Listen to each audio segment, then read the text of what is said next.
Hello, my name's Amy. My number is 47. I'm sophomore. Toni Mac, the laws that sex workers really want. I want to talk about sex for money. I'm not like most of the people you have heard speaking about prostitution before. I'm not a police officer or a social worker. I'm not an academic, a journalist, or a politician. And as you probably have picked up from Mariam's bird, I'm not a nun either. Laughter. Most of these people will tell you that selling sex is degrading, that no one will ever choose to do it, that it's dangerous, women get abused and killed. In fact, most of those people will say there should be a law against it. Maybe that sounds reasonable to you. It sounded reasonable to me until the closing months of 2009 when I was working 2 dead-end minimum wage jobs. Every month my wages would just replenish my overdraft. I'm exhausted and my life was going nowhere. Like many others before me, I decided sex for money was a better option. Now don't get me wrong, I would have loved to have won the lottery instead. But it wasn't going to happen anytime soon, and my rent needed paying. So I signed up for my first shift in a brothel. In the years that have passed, I've had a lot of time to think. I've reconsidered the ideas I once had about prostitution. I've given a lot of thought to consent and the nature of work under capitalism. I've thought about gender inequality and the sexual and reproductive labor of women. I've experienced exploitation and violence at work. I've thought about what's needed to protect other sex workers from these things. Maybe you've thought about them too. In this talk, I'll take you through the 4 main legal approaches applied to sex work throughout the world and explain why they don't work, why prohibiting the sex industry actually exacerbates every harm that sex workers are vulnerable to. Then I'm going to tell you about what we as sex workers actually want. The first approach is full criminalization. Half the world, including Russia, South Africa, and most of the US, regulates sex work by criminalizing everyone involved. So that's seller, buyer, and third parties. Lawmakers in these countries apparently hope that the fear of getting arrested will deter people from selling sex. But if you're forced to choose between obeying the law and feeding yourself or your family, you're going to do the work anyway and take the risk. Criminalization is a trap. It's hard to get a conventional job when you have a criminal record. Potential employers won't hire you. Assuming you still need money, you'll stay in a more flexible, informal economy.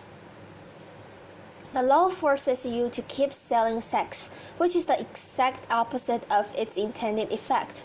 Being criminalized leaves you exposed to mistreatment by the state itself. In many places, you may be coerced into paying a bribe or even into having sex with a police officer to avoid arrest.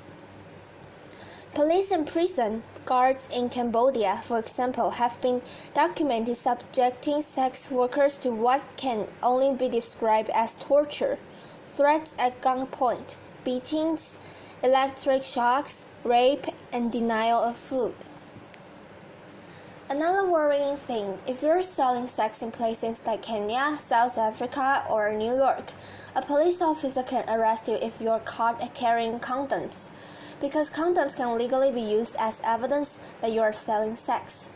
Obviously, this increases HIV risk. Imagine knowing if you're busted carrying condoms, you'll be used against you. It's a pretty strong incentive to leave them at home, right? Sex workers working in these places are forced to make a tough choice between risking arrest or having risky sex. What would you choose? Will you pack condoms to go to work? How about if you worry the police officer will rape you when he got you in the van? The second approach to regulating sex workers in these countries is partial criminalization, where the buying and the selling of sex are legal, but surrounding activities like brothel keeping or soliciting on the street are banned. Laws like these, we have them in the UK and in France, essentially say to us sex workers, hey, we don't mind you selling sex, just make sure it's done behind closed doors and all along. The brothel keeping, by the way, is defined as just 2 or more sex workers working together. Making that legal means that many of us work alone, which obviously makes us vulnerable to violent offenders. But we're also vulnerable if we choose to break the law by working together. A couple of years ago, a friend of mine was nervous after she was attacked at work, so I said that she could see her clients from my place for a while. During that time, we had another guy turn nasty. I told the guy to leave or I'd call the police, and he looked at the 2 of us and said, "You girls can't call the police. Can't call the cops. You're working together. This place is illegal." He was right. He eventually left without getting physically violent, but the knowledge that we were breaking the law empowered that man to threaten us. He felt confident he'd get away with it.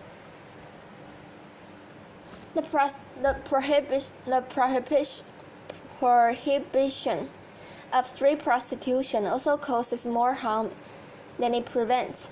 Firstly, to avoid getting arrested, street workers take risks to avoid detection, and that means working alone or in isolated locations like dark forests where they're vulnerable to attack. If you're caught selling sex outdoors, you pay a fine. How do you pay that fine without going back to the streets? It was the need for money that saw you in the streets in the first place. So the fines stack up, and you're caught in a vicious cycle of selling sex to pay the fines you got for selling sex. Let me tell you about Mariana Popa, who worked in Redbridge, East London. The street workers on her patch would normally wait for clients in groups for safety in numbers and to warn each other about how to avoid dangerous guys. But during the police crackdown on sex workers and their clients, she was forced to work alone to avoid being arrested. She was stabbed to death in the early hours of October 29, 2013. She had been working later than usual to try to pay off a fine she had received for soliciting. So if criminalizing sex workers hurts them, why not just criminalize the people who buy sex? This is the aim of the third approach I want to talk about, the Swedish and Nordic model of sex work law. The idea behind this law is that selling sex is intrinsically harmful, and so you are in fact helping sex workers by removing the option. Despite growing support for what's often described as the end-demand approach, there's no evidence that it works. There's just as much prostitution in Sweden as there was before. Why might that be? It's because people selling sex often don't have other options for income. If you need that money, the only effect that a drop in business is going to have is to force you to lower your prices or offer more risky sexual services. If you need to find more clients, you might seek the help of a manager. So you see, rather than putting a stop to what's often described as pimping, a law like this actually gives oxygen to potentially abusive third parties. To keep safe in my work, I try not to take bookings from someone who calls me from the withheld number. If it's a home or a hotel visit, I try to get a full name and details. If I worked under the Swedish model, a client would be too scared to give me that information. I might have no other choices but to accept a booking from a man who is untraceable if he later turned out to be violent. If you need the money, you need to protect your clients from the police. If you work outdoors, that means working alone or in isolated location, just as if you were criminalized yourself. It might mean getting into cars quicker, less negotiating time means snap decisions. Is this guy dangerous or just nervous? Can you afford to take the risk? Can you afford not to? Something I'm often hearing is, prostitution would be fine if we made it legal and regulated it. We call that approach legalization, and it's used by countries like the Netherlands, Germany, Nevada in the US. But it's not a great model for human rights, and instead controlled prostitution. Commercial sex can only happen in certain legally designated areas or venues, and sex workers are made to comply with special restrictions like registration and forced health checks. Regulation sounds great on paper, but politicians deliberately make regulation around the sex industry expensive and difficult to comply with. It creates a two-tiered system, legal and illegal work. We sometimes call it backdoor criminalization. Rich, well-connected brothel owners can comply with the regulations, but more marginalized people find those hoops impossible to jump through. And even if it's possible in principle, getting a license or proper venues takes time and costs money. It's not just going to be an option for someone who's desperate and needs money tonight. They might be a refugee or fleeing domestic abuse. In this two-tier system, the most vulnerable people are forced to work illegally, so they're still exposed to all the dangers of criminalization I mentioned earlier. So it's looking like all attempt to control or prevent sex work from happening makes things more dangerous for people selling sex. Fear of law enforcement makes them work alone in isolated locations and allow clients and even cops to get abusive in the knowledge they'll get away with it. Fines and criminal records force people to keep selling sex rather than enabling them to stop. Crackdowns on buyers drive sellers to take dangerous risks and into the arms of potentially abusive managers. These laws also reinforce stigma and hatred against sex workers. When France temporarily brought us in the Swedish model 2 years ago, ordinary citizens took it as a cue to start carrying out vigilante attacks against people working on the street. In Sweden, opinion surveys show that significantly more people want sex workers to be arrested now than before the law was brought in. If prohibition is this harmful, you might ask, why is it so popular? Firstly, sex work is and always has been a survival strategy for all kinds of unpopular minority groups, people of color, migrants, people with disabilities, LGBTQ people, particularly trans women. These are the groups most heavily profiled and punished through prohibitionist law. I don't think this is an accident. These laws have political support precisely because they target people that voters don't want to see or know about. Why else might people support prohibition? Well, lots of people have understandable fears about trafficking. Folks think that foreign women kidnapped and sold into sexual slavery can be saved by shutting a whole industry down. So let's talk about trafficking.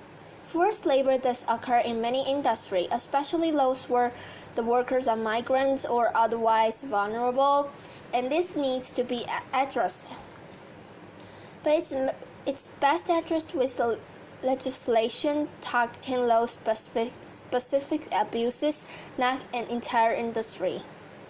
When 23 undocumented Chinese migrants drowned while picking cookouts in Maracaibo Bay in 2004, there were no calls to outlaw an entire seafood industry to save trafficking victims. The solution is clearly to give workers more legal protections, allowing them to resist abuse and report it to authorities without fear of arrest. The way the term trafficking is thrown around implies that all undocumented migration into prostitution is forced. In fact, many migrants have made a decision, out of economic need, to place themselves into the hands of people smugglers. Many do this with the full knowledge that they'll be selling sex when they reach their destination. And yes, it can often be the case that these people smugglers demand exorbitant fee, coerce migrants into work they don't want to do, and abuse them when they were vulnerable. That's true of prostitution, but it's also true of agricultural work, hospitality work, and domestic work.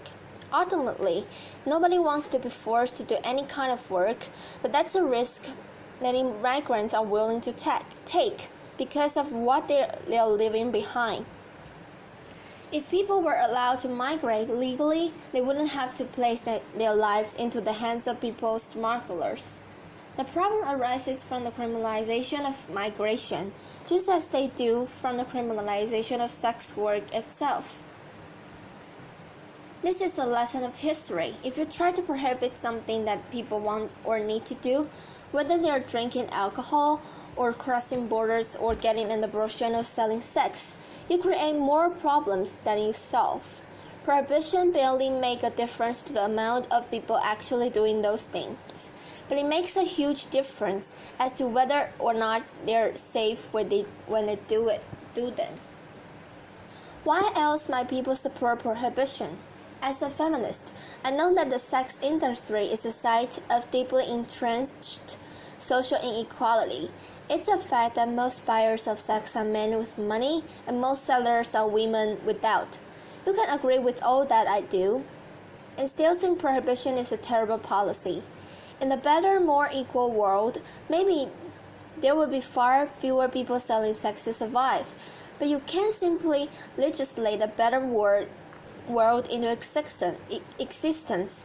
If someone needs to sell sex because they're poor, or because they're homeless, or because they're undocumented and they can't find legal work, taking away that option doesn't make them any less poor, or house them, or change their immigration status. People worrying that selling sex is degrading. Ask yourself, is it more degrading than going hungry or seeing your children go hungry? There's no call to ban rich people from hiring nannies or getting manicures. Even though most of the people doing that labor are poor migrant women, it's the fact of poor migrant women selling sex specifically that has some feminists uncomfortable. And I can understand why the sex industry provokes strong feelings. People have all kinds of complicated feelings when it comes to sex. But we can't make policy on the basis of mere feelings, especially not over the heads of the people actually affected by those policies. If we get fixated on the abortion of sex work, we end up worrying more about a particular manifestation of gender inequality, rather than about the underlying causes. People get really hung up on the questions. Well, would you want your daughter doing it? That's a wrong question. Instead, imagine she's doing it. How safe is she at work tonight? Why isn't she safer? So we've looked at full criminalization, partial criminalization, the Swedish or Nordic model of legalization, and how they all cause harm. Something I never hear asked is, what do sex workers want? After all, we're the ones most affected by these laws. New Zealand decriminalized sex work in 2003. It's crucial to remember that decriminalization and legalization are not the same thing. Decriminalization means that removal of laws that punitively target the sex industry, instead of treating sex work much like any other kind of work. In New Zealand, people can work together for safety. Employers of sex workers are accountable to the state. A sex worker can refuse to see a client at any time for any reason, and 96% of street workers report that they feel the law protects their rights. New Zealand hasn't actually seen an increase in the amount of people doing sex work, but decriminalizing it has made it a lot safer. But the lesson for New Zealand isn't just that its particular legal legislation is good, but that crucially it was written in collaboration with sex workers, namely the New Zealand Prostitutes Collective. When it came to making sex work safer, they were ready to hear it straight from sex workers themselves. Here in the UK, I'm part of sex workers-led groups like the Sex Worker Open University and the English Collective of Prostitutes. And we form part of the global movement demanding decriminalization and self-determination. The university symbol of our movement is the red umbrella. We're supposed in our demands by global bodies like UNAIDS, the World Health Organization, and Amnesty International. But we need more allies. If you care about gender equality or poverty of migration or public health, then sex worker rights matter to you. Make safe space for us in your movements. That means not only listening to sex workers when we speak, but amplifying our voices. Resist those who silence us, those who say a prostitute is either too victimized, too damaged to know what's best for herself, or else too privileged and too removed from real hardship. Not representative of the millions of voiceless victims. This distinction between victims and empowered is imaginary. It exists purely to discredit sex workers and make it easy to ignore us. No doubt many of you work for a living. Well, sex work is work too, just like you. Some of us like our jobs, some of us hate them. Ultimately, most of us have mixed feelings, but how we feel about our work isn't the point, and how others feels about our work certainly isn't. What's important is that we have the right to work safely in our own terms. Sex workers are real people. We have complicated experience and complicated responses to those experiences. But our demands are not complicated. You can ask expensive escorts in New York City, brothel workers in Cambodia, street workers in South Africa, and every girl on the roster at my old job in Soho, and they will tell you the same thing. You can speak to millions of sex workers and countless sex work-led organizations. We want full decriminalization and labor rights as workers. I'm just one sex worker on the stage today, but I'm bringing a message from all over the world. Thank you. Applause.